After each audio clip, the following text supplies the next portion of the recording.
social media personality, at sikat na pairs vendor, na si Diwata arestado. Kaya Balbuena, kami ang personal ng warrant of subpoena.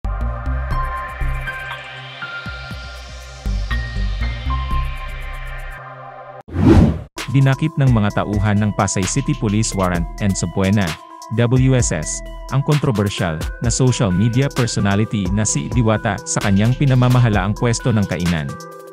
Kinilala ni Pasay City Police Chief Mario Mayames Jr. ang suspect na si Dio Balbuena Juanarito, 42, residente ng Diokno Boulevard, Barangay 76, Pasay City. Base sa report na isinumite ni Mayames sa Southern Police District, SPD, naganap ang pag-aresto kay Diwata dakong alas 10 ng umaga sa pwesto ng kanyang pinamamahalaang kainan sa Diokno Boulevard, Pasay City. Dinakip si Diwata sa bisa ng warrant of arrest na isinilbi ng mga tauhan ng WSS na pinamunuan ni Lieutenant Alexander Macarunay. Inisyu ang warrant of arrest ni Pasay City Metropolitan Trial Court, METSI, Judge Alan Ariola ng Branch 48 noong October 2, 2018 bunsod sa kinaharap na kasong slight physical injuries dahil umano sa pananakit ni Diwata. Slight physical injuries. Ikaw hindi karapatan manimik, magsalakibot, magkaroon sa rin pinagkakatiwala ang abogado. Kung hindi mo kaya, sabi siya ng abogado, ang gobyerno ay pagkakalabang ka ng isa ng libre. Ikaw rin ay may karapatan na sumailalim sa pagsusuri ng sarili mong pilit.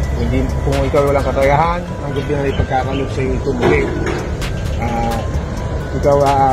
Lahat ng iyong sasabihin ay maaaring gamitin para o laban siya sa mga hukuman sa Pilipinas. Naiintindihan mo mga karapatang mo ito, sama ka sa amin, arestado. Hindi po, ayusin po natin yan. Matatandaan na naging kontrobersyal umano si Diwata dahil sa kanyang pinamamahalaang kainan malapit sa Senado dahil pumatok ito na nagdulot ng pagsikip ng daloy ng trapiko sa kalsada papasok sa gusali ng Senado. Kamakailan lamang ay ininspeksyon ang pwesto ni Diwata kung saan nadiskubring wala itong kahit anong permit sa BPLO kung kaya't ipinatigil ang operasyon nito. Nito lamang unang linggo ng Abril ay lumapit kay City Mayor Emmy Calixto Rubiano si Diwata kung saan pinayagan itong ipagpatuloy ang kanyang negosyo at binigyan siya ng 2 buwan para makumpleto ang lahat ng kaukulang permit sa lokal na pamahalaan.